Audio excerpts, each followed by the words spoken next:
Hello and welcome to another episode of the RainStorm with Ryan Rain. I am your host, Ryan Rain. I have the face for radio, the voice for newspaper, and today we're going to let the floodgates open on David Coleman.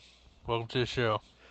Thanks for having me, man. I gotta wonder how you can say those lines with a straight face every time. Well, it was kind of hard that time because I can actually hear you laughing in the background, so Yeah, I should have don't know been how on I mic made for that. that. Probably that was. Yeah, Uh, that was a little hard right there. The first time I did it, it just happened. Uh, yeah, it's become your catchphrase here. oh yeah, slowly but surely. All right, so how long have you been wrestling? That's a funny question. I was actually thinking about that earlier today, and I have no idea. I know it's been a while, but one thing, I'll probably repeat this multiple times throughout the show. I have a terrible memory, and I'm sure you know this since we're pretty good friends. Oh yeah. Terrible memory. I couldn't tell you how many years, no idea how many matches I've had. I just know it's been a while. You would actually probably have a better guess at how many years it's been than I would. So why don't you tell me how long I've been wrestling? Um, I remember me and Mike Hilton came to TWF practice. I think it might have been your first time up there, and it was our first time up there. It was you, Dustin, and Nate. Yeah. I want to say January, March ish, in between there, 2007. Uh, that sounds about right. Like I said, I don't remember year wise. My best bet would be to go look up on MySpace and see some of the old wrestling videos that are still floating around there to find out. Well, I know you were wrestling in 2007 because that's when I started actually in ring, but I'm fairly sure it might have been around there because they did a couple shows, the TWF shows, where they before they moved the ring, where you team Oh with yeah, Nate, and then just yeah, turned on him afterwards. So yeah. They had the wrestling ring directly in front of the front door, basically. yeah, but no one used it as an entrance. I don't think, at least not while I was there. Um, well, I don't think they were big fans of that idea at the time, No, but I no. remember at one point we actually used their trailer as a locker room completely. So apparently that changed over time. Well, I mean, I used the back porch. I did fall through the bottom step, broke it completely. So, yep, I'm the one that broke the bottom step. But yeah, I mean, it's been a long while. I haven't wrestled now in about a year and a few months. It's been a really long time. So Yeah. Oddly enough, me, you, and Ken Lee were the remaining active guys out there from TWF, pretty much. From yeah, those no, training groups that we had, we were that the is last pretty three. odd. I I mean, don't think anyone really when you, saw me lasting, but one of the things that a lot of people always gave TWF slack because it was a wrestling federation that was in a yard. It had that negative attachment to it. But when you look at some of the people that did actually wrestle there, and that is basically are from TWF, there was some really good talent there. oh yeah, Uh, Dustin Knight, even though a lot of people have personal issues with him, I don't think anyone could argue in the ring he was a hell of a competitor. yep, Darkness, Chris Main, myself, Ken Lee, Nate, even if Nate would have had the drive to stick with wrestling, I think he would have been really, really special inside the ring. oh yeah, But TWF honestly was loaded with a lot of good talent. and Magnum came out there. A lot of people from Columbia came down, Charleston, North Carolina. I mean, it was a place to be at the time. A quick funny story since you brought up the name Magnum. I remember we trained. I remember I think we had one training session with Josh Magnum, Oh yeah, and after that point, I believe that a couple of us actually started saying that we were trained by Magnum, even though in reality we only had one training session with them. We just wanted it to look, you got to put that on your resume kind of Oh yeah, deal. I mean, it was a full session, so at least counts as a seminar or Yeah, I was something. gonna say So more of a seminar than a trainer, but it was good times. that was actually my first full day of training. Cause I had done some here and there leading up to that, but that was actually my first day and learned so much in that one day Yeah, compared to the just thing, sitting. the thing about first days, the first day I ever practiced was also the first day I ever went to Freddie and Alina. No, I'm spacing out on Alina's mom's name right now. But it was the first day I ever went to their house and watched them. Dustin Knight dragged me out there. Back then, me and Dustin Knight were really good friends. I started actually doing the YouTube type backyard wrestling that people always hate on. The putting people through tables that are made of like cinder blocks and plywood, Oh yeah. uh, beating the crap out of each other with cookie sheets. That's how me, Dustin Knight, Nate. That's how we all started. Really good friends, and we all really loved wrestling. I mean, I grew up on wrestling, and we all started doing that. One day, Dustin Knight got in with everyone over at TWF. He invited me and Nate out there, and I show up. And back then, I was a really small kid. I was really skinny, as hard as it may be to believe now. And I was really shy, really nervous kid. And I'm sitting on the bench. I don't know if you remember the benches. It was like concrete with a 2x4 that went across it. Oh yeah. And Darkness, I believe it was, called me in the ring. He's like, "Hey, does he want to train?" And Dustin and I said, "Yeah." And Darkness called me in the ring, and from that point forward, it was pretty straightforward. I surprised myself a lot that first day. Like up until that point, I had no idea that I could do a front flip. So um, it was there's a lot of good memories that were made in that yard, and there's some bad ones that go along with it. And I know a lot of people like to focus on the bad ones more than the good ones. But when I think of my teenage years, and when I think about learning to wrestle in the yard and all the friends I had and made in the yard, I wouldn't trade it for anything at this point. All right. And when you say the yard, we're not talking about a makeshift ring, makeshift. Well, the locker room was kind of makeshift, but it was a real ring that was bought from an old WFJ ring or something. I don't remember the full details of it, but it was a real ring. Was Um, that the boxing ring? I it, remember wrestling in a boxing yeah, it ring. was an old boxing ring that had been converted to a wrestling ring, and then they had bought it. Um, we didn't get a match until we were trained, and they were all the trainers were all trained vets, from WFJ, other places. So it wasn't like we were just going out there and doing stuff on a mattress Yeah, see, or. that's the thing about the yard, and like that's how I refer to it, and that's how a lot of people refer to it. The yard, I think it was called the bone yard or something, but Yeah. it had a negative stigma because it wasn't in a building; it was in a yard, and I understand that. But it was a real ring. I mean, no one got put in there inside the ring in a real match if they weren't trained to a certain extent. Which nowadays you can go to places even in this local area that are putting people in the ring way before they're ready to. And mind you, I don't care if you've trained for 6 months. If you don't know what you're doing, if you can't protect yourself and above all else protect your opponent with basic stuff, I don't care if you've been training for a year. If you can't do those simple things, then you're not ready for a real match. I agree, and I'm seeing it right now. There are kids that have no motivation. They lack the training, but yet they show up and they get put on a card for Well, some this is reason.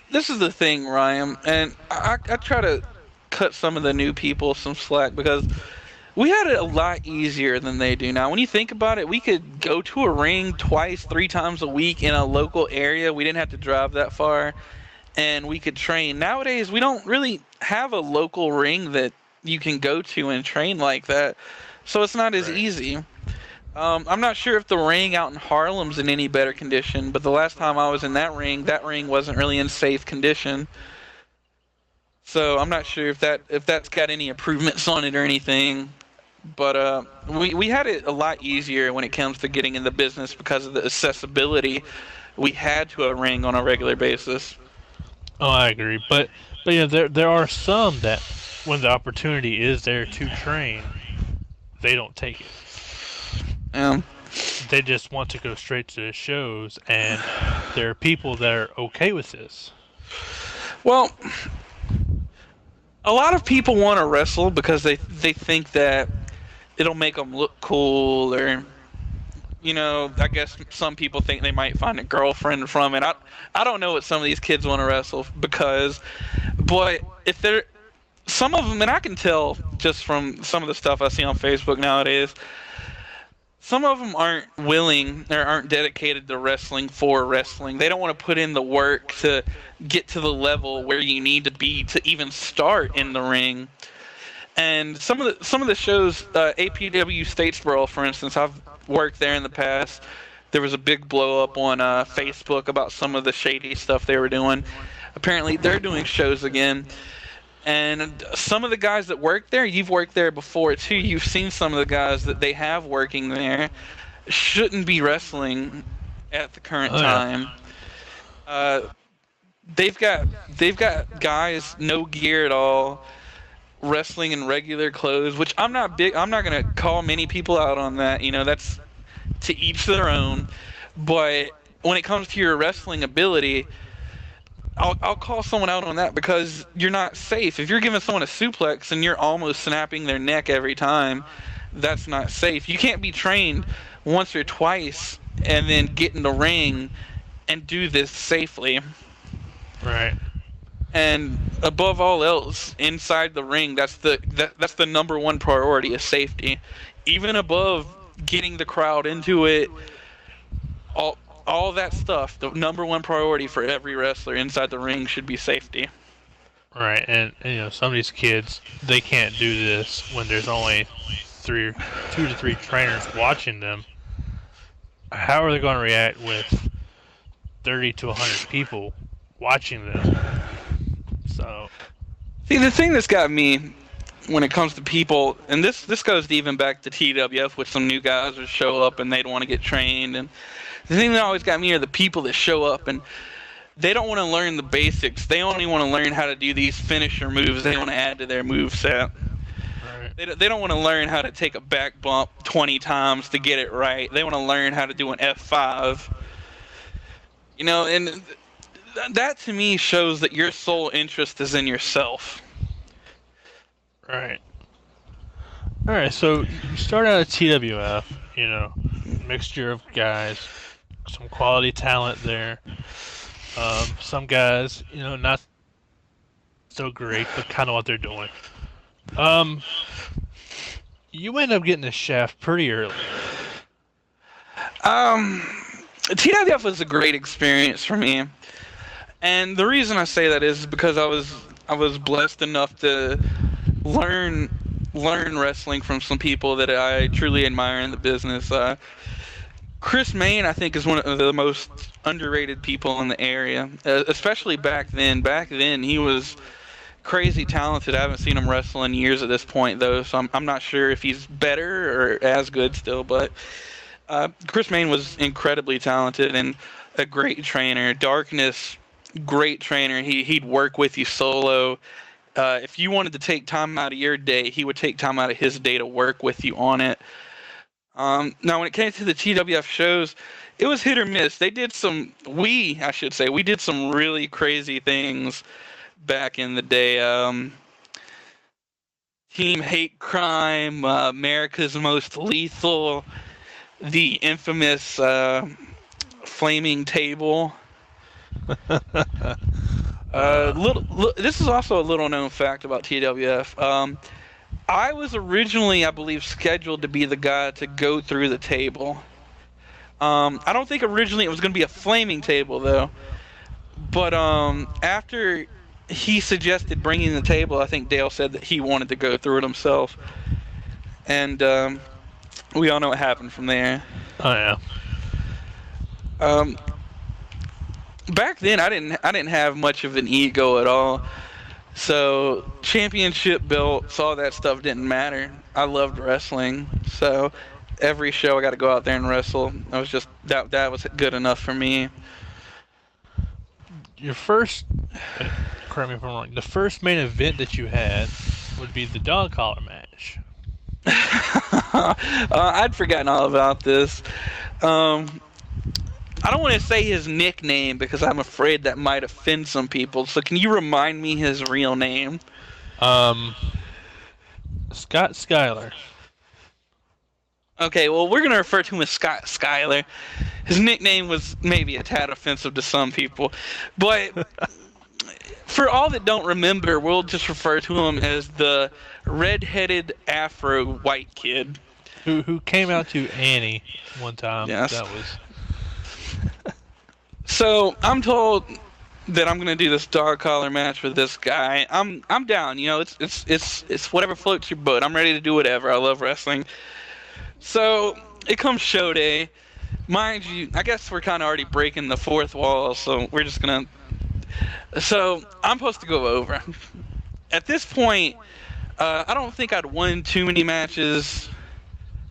Like I said, my memory isn't the best, but he comes up to Chase, who was booking the shows. Says, "Hey Chase, I went out. Did he buy the dog collar, or did he buy? I think he bought the chain. he bought a piece of it, not the whole thing. He bought a piece of the chain and said, "Hey, I bought this. I'm going over tonight." Which even to this day still blows my mind because in all the years I've done this, I've never seen anyone approach a booker in this way and say, "Hey, I'm changing what you're doing because I bought this." Yeah, had that happen with me whenever I worked him. I think it was one of the shows Kevin tried to book, and he was like, "I want to go over," so we ended up going to a count out or something like that. So You know, what amazes me is the fact that even though this was still in a yard, and sometimes the crowds were small, some really big crowds in the yard, by the way, oh yeah, I've actually seen a ridiculous amount of politicking in the yard. yeah, There was one time I was actually wrestling Kevin, and Kevin backstage went up to, I think, Chase and said, "Hey, I've got this really cool new finishing move I want to do. You've got to put me over so I can do it." And boom, changed card. oh yeah. That happened frequently. A lot of people just were there to get their stuff in. Others are there to just be there. Which amazes me because it's not a televised event. How does you winning now really affect any? But I guess it meant that so much to some people, and politics happen just like it does everywhere, pretty much.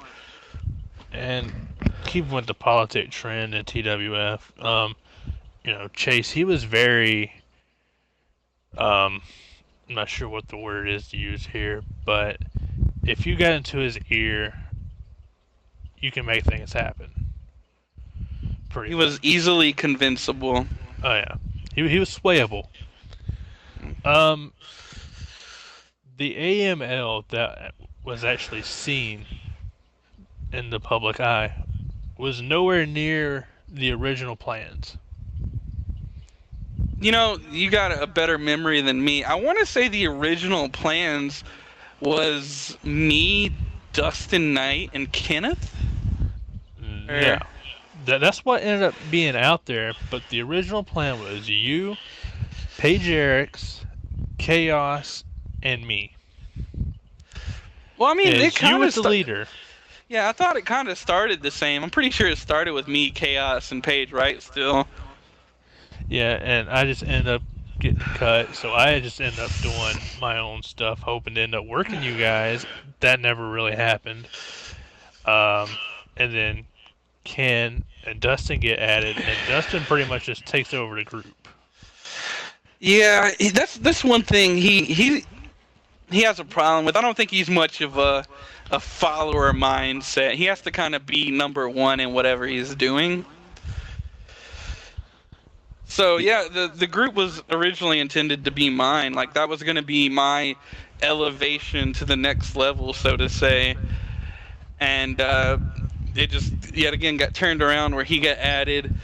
Um, I think it was at the end of a 6-man tag match. He did like a surprise turn, joined the group. And that's how that went. And at the time, you're having some really good matches with Darkness. Well, good for back then. Let's say Well, that. yeah, they were Looking at. over, and the quality at the time pretty good. Oh yeah, yeah, yeah. You can't forget to fail to mention when a woman legit threatened to stab me because I was beating up Darkness. Oh yeah, I was there for that one. She did not seem like the most sane mind woman. Well, you made him drink Mellow Yellow. Yeah, yeah. I did the hypocritical thing. Made him drink Mellow Yellow, and It's you might like as well have killed a baby. to the TWF fans, that is the equivalent of walking into a church on Sunday morning service, turning the front cross upside down, and pissing on it. That is pretty much the equivalent of what I did by doing that. Oh yeah, and to me that signified main event push because he was Chase was Darkness. That was the thing Well, see, there. this is the thing. Like, I never pictured myself being like true main event when I was at TWF because everyone that was there already. At the time I put Dustin Knight ahead of myself. Extremely talented, extremely over, pretty much. I never thought that I would get there, and then AML happened, and I thought, like, listen, this is my chance to show that I can be there. And the more I wrestled guys like Darkness or the other top TWF guys, the more that I started to get that confidence in myself, and it all ended up taking a back seat. I never quite reached the top. What ended up happening was Dustin Knight got the championship run as the leader of the elite, or not the elite. I'm sorry, AML. Um, then it was supposed to boil down to Dustin Knight versus me when I separated away from the group finally, and it just never happened. Like me in the main event of TWF just never happened, and it's not something I lose sleep over. It was TWF. I enjoyed wrestling, but at the same time, I really think me and Dustin Knight at the time really could have put on some of the best matches that would have gone on in that yard. But you end up getting hit by the politics bug again See because that Hunter was was like, I want to retire. I want to have a run with the belt. You end up left out to dry again. Yeah, that's one thing that I haven't done too much of, and we'll come back and touch on when I have done it later on, like pretty much at the end. I'm thinking of when it comes to politicking. I've very rarely gone up to a promoter or booker and said, "Hey, give me a main event push." That's not my thing. I've always been about, let me go in the ring, let me show you what I can do, let me show you how over I can get, and then you can make the decision on if I deserve it or not. And one thing that can't be argued, in my opinion, is my ability to get over. Because every show I've ever gone to, if you recall, in the beginning, I was always a baby face. I always got Oh told, yeah. "Hey, Coleman, no way you could ever be a heel. You look way too nice. Never could happen." And I was a baby face for like the first 4 years straight. Oh Even yeah. the if you count the AML run in TWF, yeah, I was a heel, but some people still even question that. So I went babyface, went through companies that I'm sure we'll touch on momentarily, massively over. I was like the ultimate underdog, and never quite got a push with that, regardless of how over I was. And then at one point, turned heel. After I turned heel, people said, "No way you could ever be at face." You're way too good at being a heel. It's way too easy for people to hate you. And I was over every single time. Yeah, I've heard And that several times that there's no way you can be a face at this uh, point after seeing your latest run with Flatline and everything. They say there's no way. yeah, and honestly, I don't believe that. I think I could easily be a face. Um, but I do whatever I'm asked, and people wanted to see me as a heel, so I went out there and I made people hate me. What I'm supposed to do. So TWF pretty much closes, Um, and so we go and pillage a new town, pretty much. This one being Walterboro. yeah. You gotta think. I think it was RWE at the time. RWE, yeah. Yeah, it hadn't name changed yet. RWE. We go to this show. I'm excited. I think this is the first show I've ever gone to work outside of TWF. Mind you, local basic flatline, the original flatline is still around at the time. I think But Flashfire was first. well, when it came to flatline or whatever the name was, they were not big on the yard at all. No. Some of them would come work in the yard, Oh yeah, but when it came multiple to times. booking anybody from the yard, it would rarely ever happen. Right. So we go to RWE. It's the first show I've ever worked outside of TWF, and we get there, and they say the ring is in like this big building this guy's built in his backyard. Guy named Chris. Me and Chris, we're good friends. As far as I know, we're still okay. Chris is a great person. Huge wrestling fan. So I go and open the door. I'm excited. And then I see the ring, which is about an inch off the ground. And very, very tiny. And The I'm smallest. flabbergasted. Yeah, very, very small. Mind you, the ring bumped great. The ring sounded great. But in terms of what you could do, you were very limited because of the Oh yeah. structure. You couldn't really get on the top rope without hitting your head on a piece of wood above the ring. There was one corner that you had to use Yep, for that and kind of stuff. I go there, and mind you, at this time I'm a face. I get over great. I was very happy still because it was the first thing outside of TWF I'd gone. And when you do that, when you take that first step outside of your home territory, and you prove not only to yourself but to your peers that you can still do what you did at home and still get over, and you can still put on good matches in other places, I think that's a big confidence boost. Right. And when we first went down there, we were pretty much working each other. There was two Yeah, different yeah. groups pretty much. Group A worked each other. Group B worked each other in some form. Yeah, I think at the time, I don't remember the first matches, but I know me and Dustin Knight had a few matches together. I think it culminated in a 2 out of 3 falls match. Oh yeah.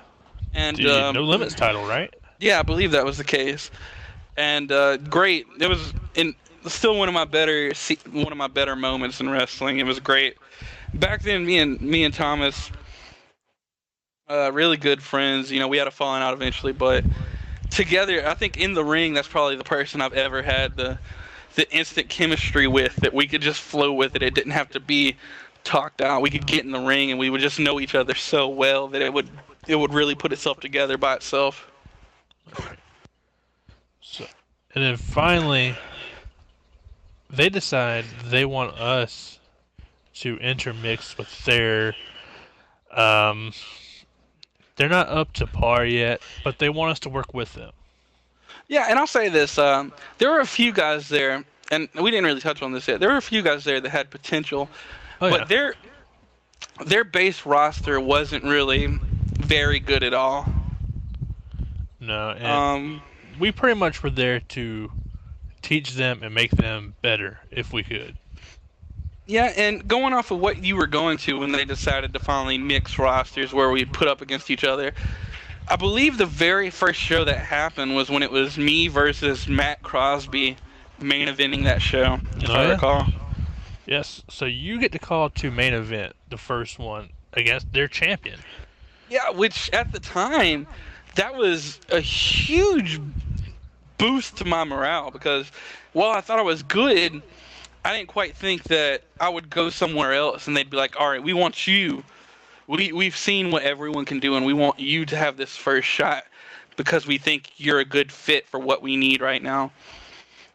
And those were some solid matches for their time. And Yeah, everyone my else kind of just, I feel like DIE got the short end of the stick, having to work the Beckett's every week. But that was gold, man. I really wish that we had more videos of those matches because, since you're an honorary member of the Beckett boys, maybe you could give us a little more details on that. God, no, no, I never was. But those guys, there was one that seemed like he wanted to kind of learn, and then the other one was just straight stupid. Yeah, And I don't want to spend too much time on the Beckett's because honestly, I don't think I ever had any matches with them that I can recall. I had one. If I did, it wouldn't have been good. Yeah, everyone always says that you can make your opponent look good regardless of how much they suck. But in my mind, you can bring your opponent's maximum potential out, but you can't make their punches suck much less than they can suck. Oh yeah, If the dude comes 5 feet from my face, I can only do so much with that. And the Becketts were the epitome of being terrible at this job. yeah. And But then you had some guys there that we would end up working later. Like Ben Bryant, Ryan Bonebreak, Jeremy Bonebreak, who were who were solid at the time. yeah, RW to me hit its peak when we finally moved out of the garage and moved into the bar. Yeah, They had some great shows there. yeah. And then that's when much like TWF, everybody started coming in. Those Yeah, they same started guys, getting and then the some. Columbia guys and a few other people coming in, which took away from some of the guys that have already been there. But to me, RWE with its base roster had hit its peak. Like they needed some additional talents to come in to replace some of their guys going out. One of the guys that I'll remember to this day, Muzzle, if you remember, Oh yeah, almost broke my neck once. Very, very unsafe. I went to give him a toe kick. He caught my leg and just threw it straight up in the air. And I had no control over my body at all. It almost backflipped. yeah. I'm not sure if what the deal was with him, but I feared for my life in that match because he grabbed And me by my leg and nearly ripped it out of socket. No, no. Let's hold on here. Listen. as trying a little fast forward here, we're going. I don't know if the ZPW name change happened yet. I think it was still RWE when they first moved to the gym. Yeah, But they moved to the gym and they say, "Hey Coleman, we need you to change your gimmick." And this is probably the lowest of lows in my wrestling career. They yeah. say, I have to "Coleman, agree. Coleman, we need you to change your gimmick." I'm thinking, pretty damn over, but this is the point where they're trying to get everyone in the company to have a gimmick. I got suggested some pretty interesting gimmicks. One was basically the Festus gimmick. Uh, I come out all happy, go lucky, and then as soon as the bell rung, I was supposed to transform into this serious wrestling machine. And then the one that I ended up getting forced with because I don't think they wanted me to work as David Coleman anymore for some reason was Mark Question. They hand me a bag, I think that had 3 masks in it. They say, "Here, you can pick your own mask out. You're going to wrestle under Mark Question tonight. And that's going to be your gimmick." Funny, haha, question mark. Great. So I pick out a green mask because at the time, all my tights were green and black. Paige Eriks, a friend of mine, gave them to me. and it matched that. Now, the problem with this, and this is very, very obvious for anyone with common sense, is I am one of the most pale people in the world. On top of that, I have freckles covering literally every single part of my body. Yeah. So, And what happens is, oh, and not to mention, I have very distinctive vampire teeth. I have 4 vampire-like teeth in my mouth. So the problem is unless you cover up every single inch of my body, it's not going to be hard for people that have already seen me multiple times to tell it's me. So I right. go out there, I work the match, the smart question. Mind you, the entire match, the mask is slipping all over the place, and I can barely see. Terrible experience. And I go outside, in the mask, still, and a woman never met before comes up to me and says, "Hey, you're David Coleman, right?" And I just stop.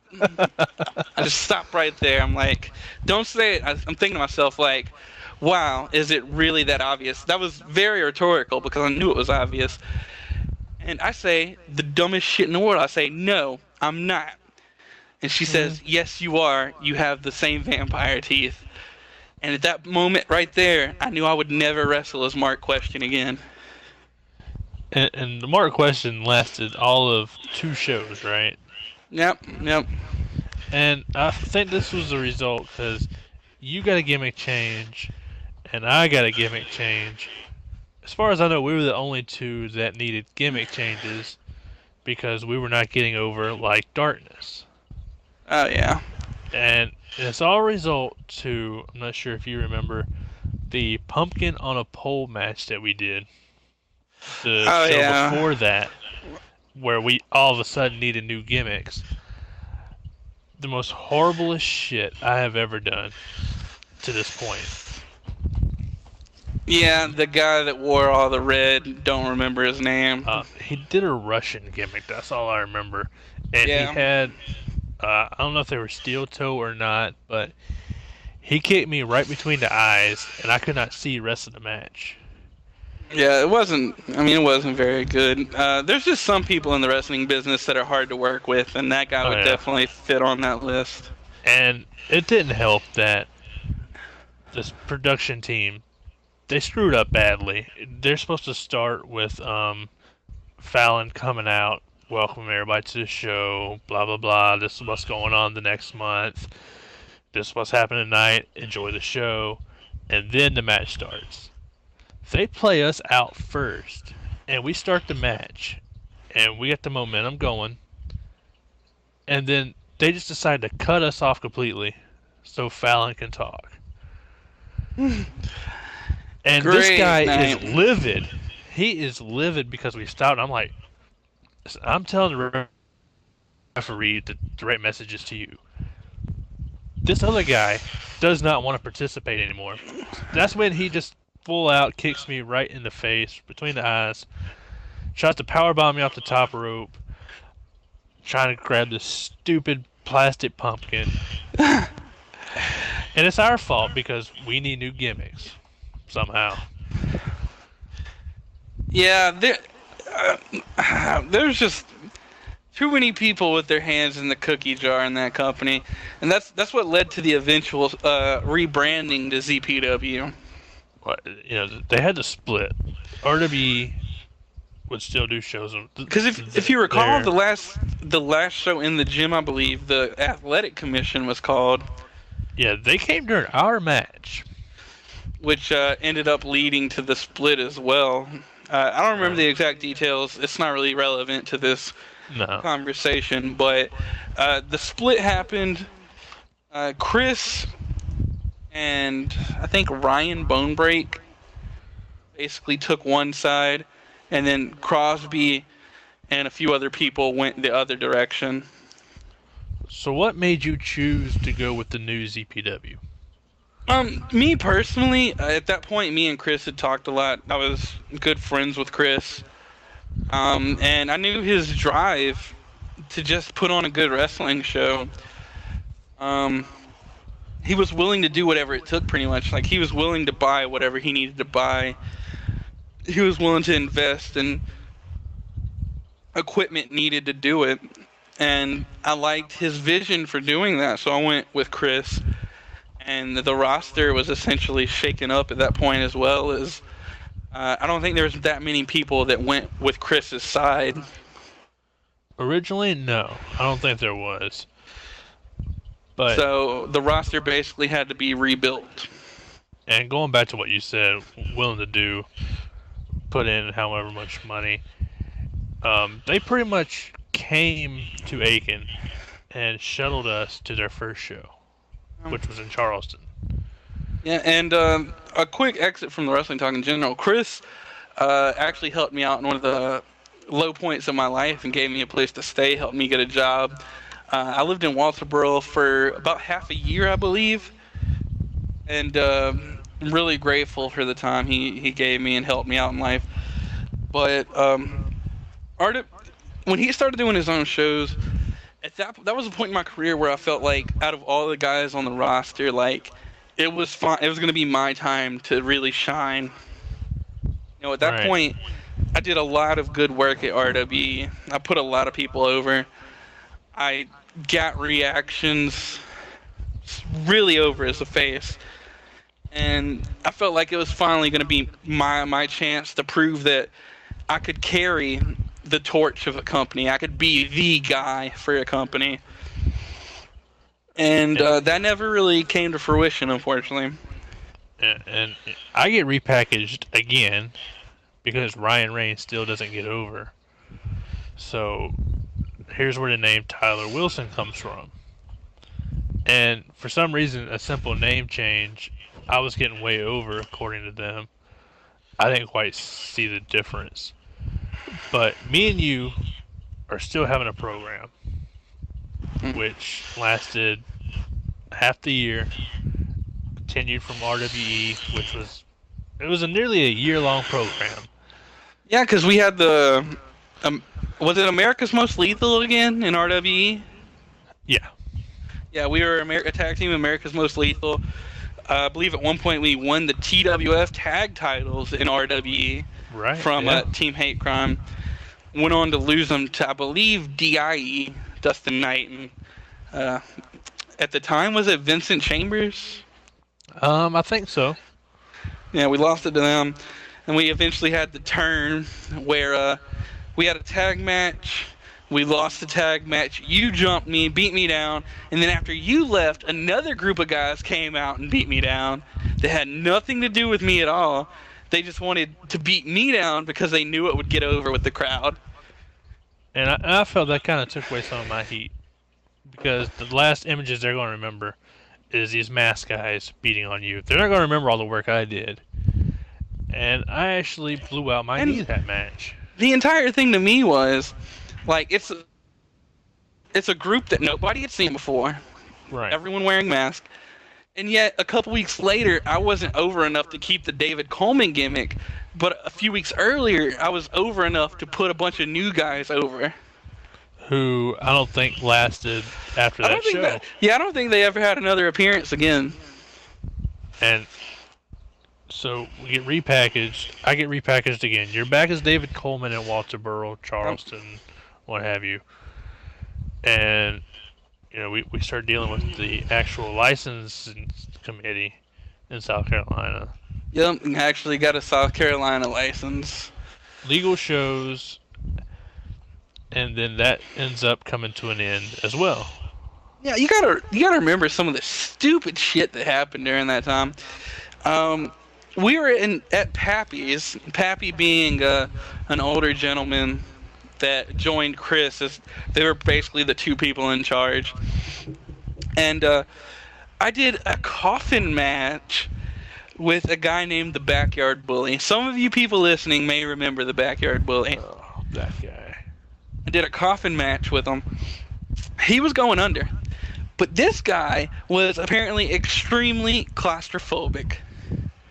So, I get him in the coffin, go to shut it, and before it even shuts all the way, he pushes it up and jumps out. And the referee looks around and just rings the bell. Match over.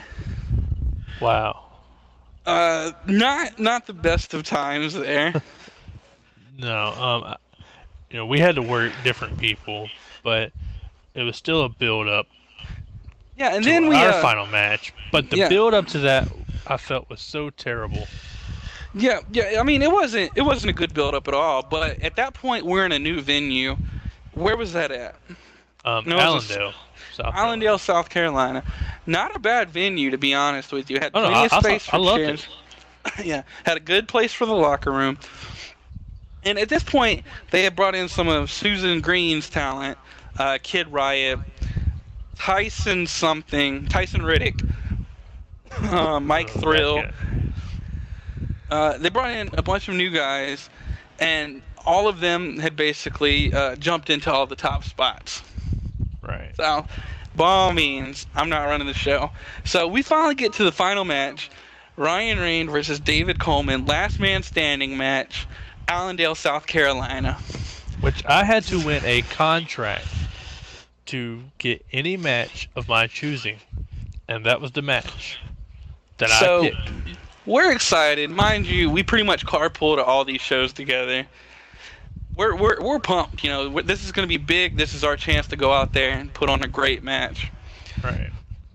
And we get there, and we get backstage, and Ryan Bonebreak has a new gimmick he wants to try.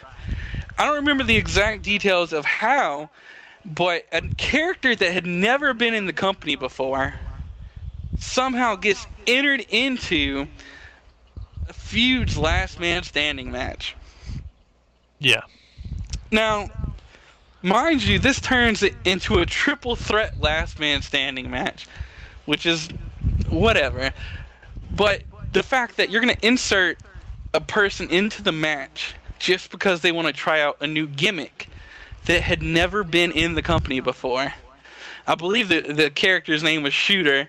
It was basically a guy in camo pants, like a tight green shirt, and an army mask. A camo mask. Yeah. Just absolutely a god-awful idea. And it pretty much sucked the wind right out of us. But we were still excited though. Yeah, I mean, if you think about the match, like it had some really cool moments in it. The FURKO spot I thought was really good. Oh yeah. I love Um, that one.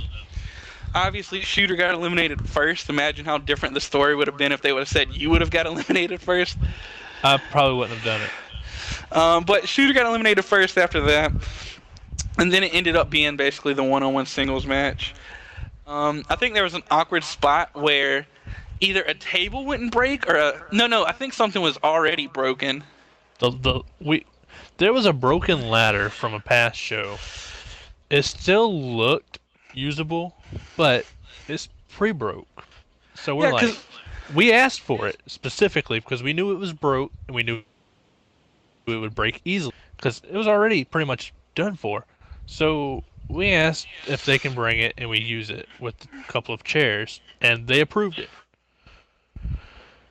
because mind you, at this time, for anyone that knew me back then, I did a lot of crazy spots. Oh yeah. My infamous back buck on the top turnbuckle where my legs got swept out. Not very smart. So I believe I was gonna. What was the spot? I think I was getting power bombed through the ladder. Spot was originally going to be an awesome bomb through the ladder, but since I've watched it, it looks just like a one-arm power bomb. Because Yeah. I don't think I could get up on the top rope and hold you at that point of the match. But in fairness, I'm pretty sure the match was really over with the crowd. It on tape it was. I don't remember it personally because I was unconscious, but on tape it was over. No fans left that I saw on that tape, and you can see the whole crowd. And it was good stuff. That's always the ruling stick. No fans leave. You're okay. Well, that goes to a argument that was made. Remember, we Let's made get people into that. leave. I know kind of where you're going with this, and it's a great story. So the match finishes with me almost, or basically, according to you, giving you a concussion. You know, whatever you want to say. So I gave you a It concussion. was my spot. I fucked it up. You know. I gave you a concerto. Match over. At some Well, point in not the just match, a concerto. at some point in the match, I think I was doing a dive spot. I landed on my ankle in a really weird position, and I could barely walk. Mind you, at this point, like I'm double booked that night for some reason. Somebody didn't show up, so they needed me to tag with someone else. It was one of the tag team champions guys. He didn't show up, so I had to take his spot and do a tag match later in the night. After doing a triple threat last man standing match, so I get backstage, my ankle's killing me. I take my shoe off, and I can barely walk. And I don't remember who it was. I think it was. I don't remember who it was. Someone comes up to me and says, "Hey, put your shoe back on. You got another match to wrestle in, and it's coming up in a few minutes." It's not, "Hey man, do you need any help? Is your ankle okay?" It's, "Hey, put your stuff back on. You're not done yet." Yeah, the thing that got me, they were so, I don't know, markish to the show. They thought we were trying to work them for some reason.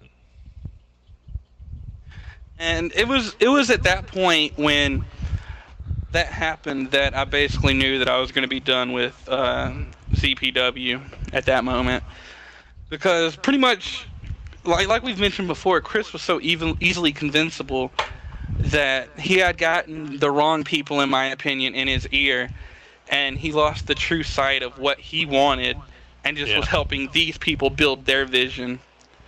And not to take anything away from some of those people, they had good insight, but it was not what the original plan was, the original vision.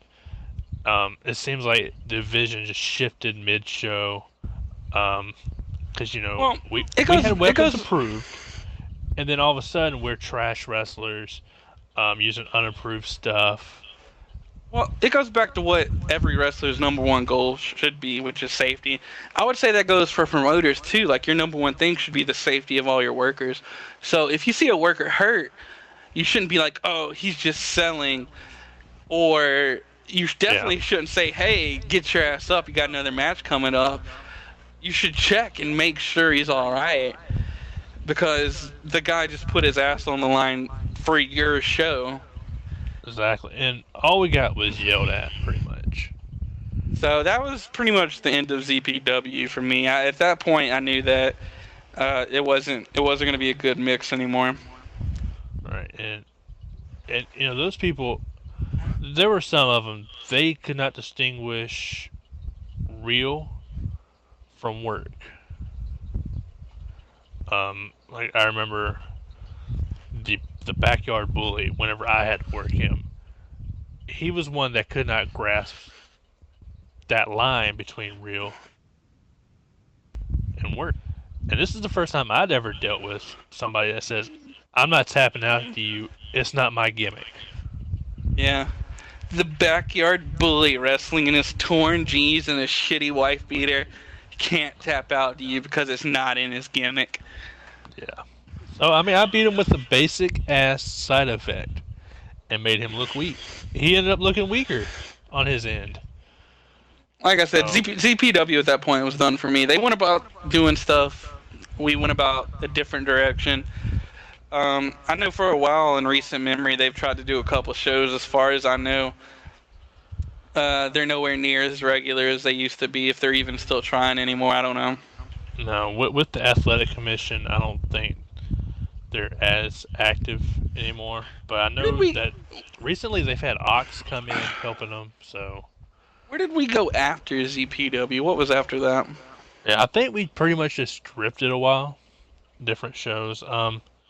We basically had the carpool of me, you, Cruz, and Dale at the time. Yeah, and then I think at that point was eventually I joined the army. Right. I went away for basic training. Y'all did some stuff in Alabama, Oh, and by the time I came back, I believe you were actually running your show for the first time. right. and that Uh, was a very long car ride. oh yeah, trip to Alabama. That's not a big deal. We're not gonna talk about Dale. He's a piece of shit. Don't care about him. I mean, if you want to talk about him, you can. It doesn't matter. But there's so much shitty shit I could say about Dale. We'd be here all day. So let's just skip to the part where you're running your own shows. All right, I'll touch on that real quick. It was us four. We only had the ensemble of us four one time. That was to go to TNT, where we were originally booked in a tag match. We get there, they get to be in a tag match to put over one of their tag teams, and we get put into a triple threat match. We never did that original them two versus us two match anywhere, as far as I know. We always I had some don't think so. No, variation. we did. We did. The show Mike Ellison was a part of, where they Did had the we? dock. They had the dock door. No, no. That was Cruz and James Houston did that Oh show yeah, yeah, you're right. where Cruz broke his ankle. Yeah. So I could have swore we worked Dale and Cruz there once. we've worked Dale with someone else. We've What worked about the Cruz with time there someone was else. there was the older guy that's been in the business so long, and after we finished the match, he was bitching about everything. I'm pretty sure that was against Dale and Cruz. Dale and Wiggins. Ah, yeah, it was Wiggins. That's right. Yeah. We never had us four in a match. As much as we traveled,